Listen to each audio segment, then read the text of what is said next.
Here we go, everyone. We are back. I am Dr. B, and I'm Mrs. B. this is the Dr. B and Mrs. B podcast show number 16, Mrs. B. Number 16. That's right, it's number 16. And we are just taking this up another level right now. So what we're going to do here is we're back, and we had a little fun and games right there, but this is podcast show number 16, and this show is being assisted by our new equipment, Hainer Sync Podcast Equipment Bundle, and this console that we're using out. So please give us some feedback if you like like the sound of our Hainer Sync Podcast Equipment Bundle. What do you think about it, Mrs. B, at this point in time? Well, we have to make some adjustments. I really do like the Hainer Sync. I really do like the equipment. It reminds me of electronic engineerings that you have in music studios, theater studios, as well as presentation and as well as media art studios. So that's what it reminds me of. And I like the keyboards, pretty flashy. Okay. Well, and then we want to we're again, this is a process in motion, and what we're trying to do here is expand our expertise to another level. And we want to thank all our podcast platforms such as Podbean, Apple Podcasts, YouTube, also Boomplay, Players FM, and Podchaser. So in this podcast show number 16, Mrs. B, it relates to show number 15, and this is a little refresher. We talked about sadness and depression in show number 15. This time, this show, we're going to dig deep. Take a deep breath. Deep breath. Have you felt worry and anxiety as an empty nester, Mrs. B? Oh, that's interesting, because at first I thought you were going to ask me, did I feel worry and anxiety through my life? I think everybody does, but of course this is empty nester. And I will say, I think you're going to worry a bit. Anxiety is a natural progress of things that come up that you either don't know what will happen and what you're going to do about it. So I think that is part of just living everyday life. And then other part of it is being overly worried or excessive about it. So I think through empty nesters at this point, and our adult children not having their bringing in grandchildren yet, I'd say I had some more worry than I had anxiety, more concern than anxiety. That's for me. Okay, Mrs. B. Again, this is about the here and now. We are in the present. We're not thinking about future activities of our adult children. That's we're what I'm talking saying. about. We're talking about. I know, but I just wanted near the present. Yeah, as they have moved in their own lives. Of course, I am saying exactly that, Dr. B. And that what I feel now in terms of everyday life, whether you go to work or activities or discussing things with family and friends and colleagues, I would say more concern and worry. I will still say the same thing about what I do every day, about concern, and I try not to put worry or fear into worry. And I don't really have fear. I just am concerned about what will occur at times, but I handle it with being very confident, more so self-esteem, and more so feeling a sense of well-being and a sense of prayer and a sense of calmness, whatever the chaos of of what life brings through media or TV, or whether it's everyday life that happens that you hear about, or in politics. It's a sense of calmness, regardless of what occurs. uh, I would be more worried about what would happen. But I also know on the other side of being worried, some worry, is that worry is something that's a negative behavior that you reduce. And whenever that occurs, I balance it out by reducing uh, whatever is worrisome, so called worrisome, to the level that it is, a reduction of it, and putting it in its place. Because worry doesn't have a positive effect, it only creates the anxiety if you allow it to go that far. And so I think that's just being human being. Okay, Mrs. B. I think from my perspective, Dr. B, um, yes, there's always a little worry as moved into this empty nester status, worry of your grown adult children at their stage at this point in time. There's always a degree, yet there is less worry as they get adapted to their own role, and less worry on my part as I get adapted to my new role. And as each and every day, knowing that there's predicaments out there that you cannot control, the worry gets less, and there's definitely less anxiety. Why? At least from my perspective, everyone gets adjusted to their new role, and they go through trials and tribulations. It's just like all our grown kids now live in the same city, and that Yes. allows me less worry because they have developed their own network of security, their own network of professionalism. So I don't have to worry about this grown adult in one city versus another. They have their own collective network, sibling network, which they look after each other so that you and I, Mrs. B, Dr. B, don't have to worry about them on a daily basis. And that definitely alleviates a lot of the potential anxiety that goes on with excessive worrying. So I feel even better as they have moved on and made excellent choices, less worry. Yes, the concern is there, it will always be there, but less worry as we all get adjusted to our new roles. That's true, as empty nesters. And I was thinking the same thing. And that's part of life. And you're right. Having to be concerned about what you can do and how you can make things better, because that's what parents always try to do. Even when your children are grown, you want to make things better for them. But at the same time, you're making things better for your life. And as a result, your family members are happy about it.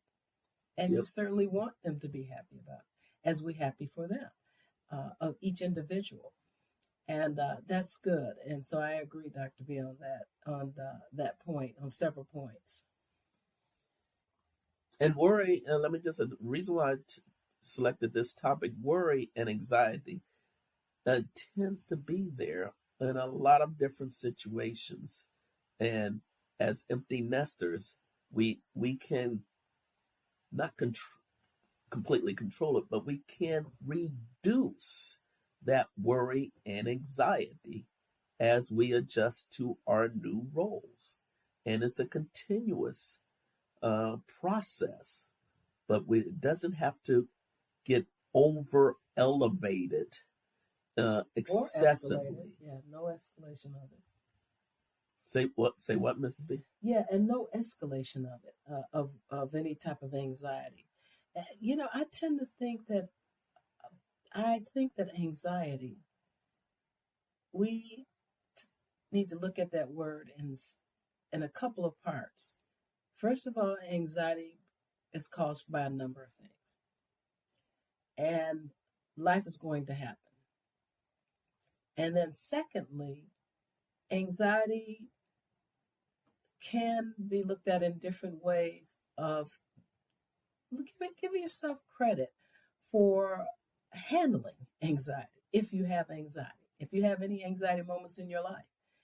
And anxiety is brought upon by this age we live in, the digital age, to a certain extent, of everybody trying to keep up with it or understand it. And that's a positive to have digital age, but also in a technology age, as we move further into the advancement of technology and how the world has gone, as you had mentioned before, made this jump. You saw it when it happened. I saw it when it happened. And so I think as human beings, you cannot fault yourself for how quick that pace was. And that started some of it. And then you had viruses and pandemics. And so those things are not what naturally happens every day. So give yourself credit, all persons, for how you accomplished and overcame and got past a lot of barriers and obstacles.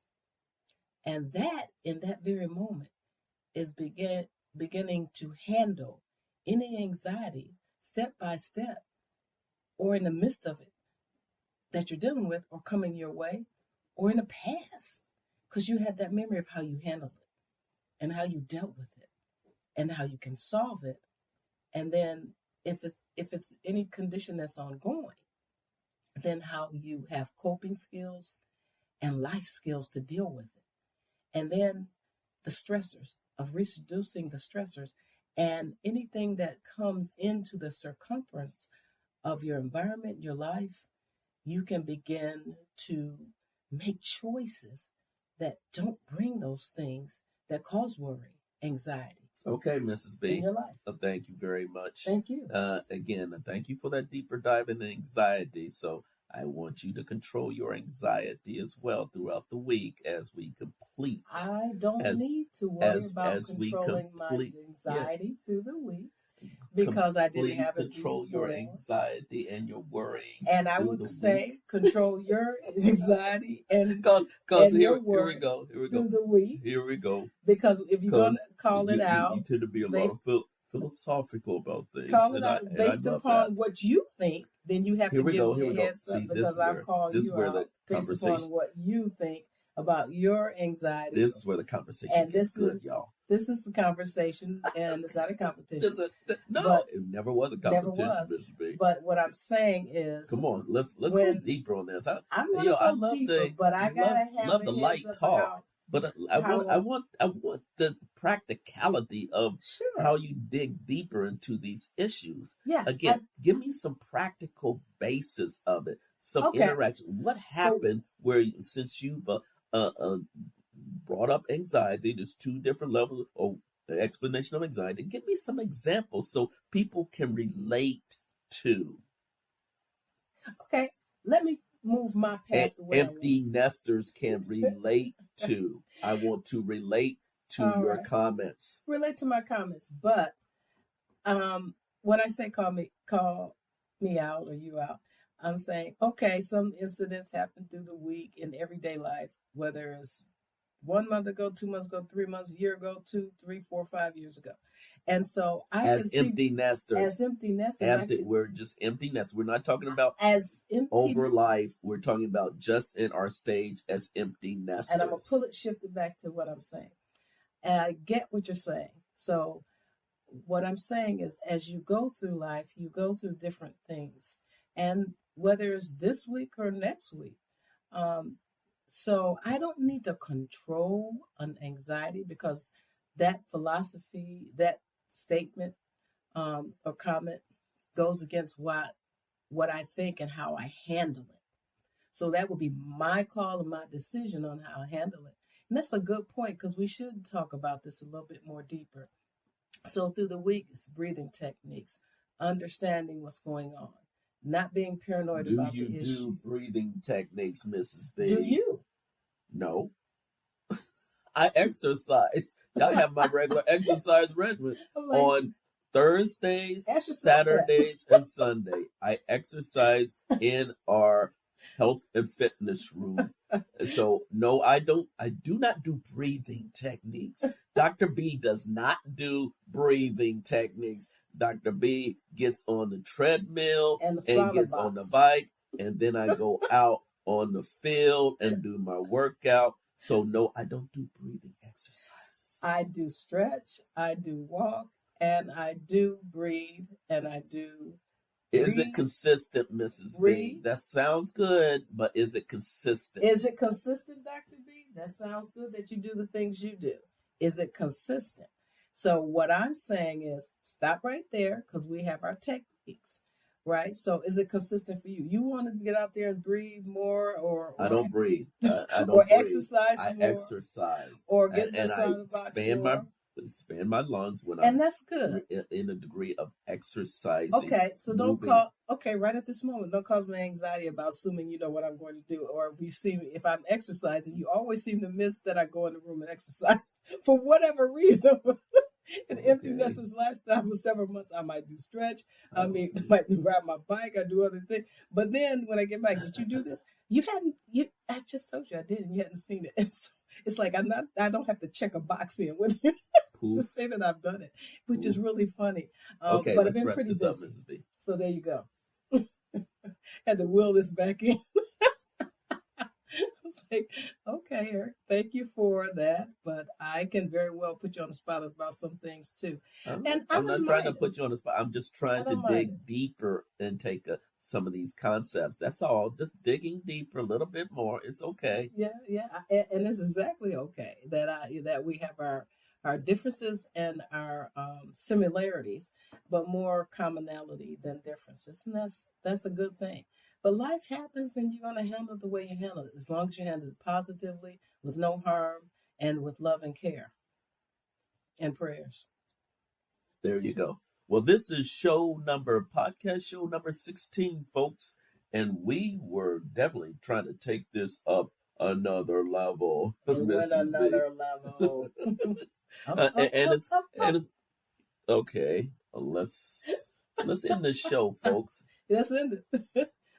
Yeah, we're trying to be ready to end this show. This was a great show, and this podcast today. Matter of fact, it was entitled "Have You Felt Worry and Anxiety as an Empty Nester?" And hopefully, we brought some fun and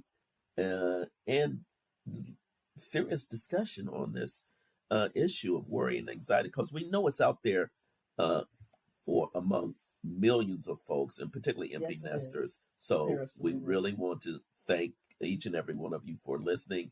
Please share your comments. Please do not hesitate to email us at Dr. B and Mrs. B Empty Nesters gmail.com. So again, we want to thank you. Thank all our listeners. Please return, and hopefully you'll subscribe. My final words are peace out. Peace in.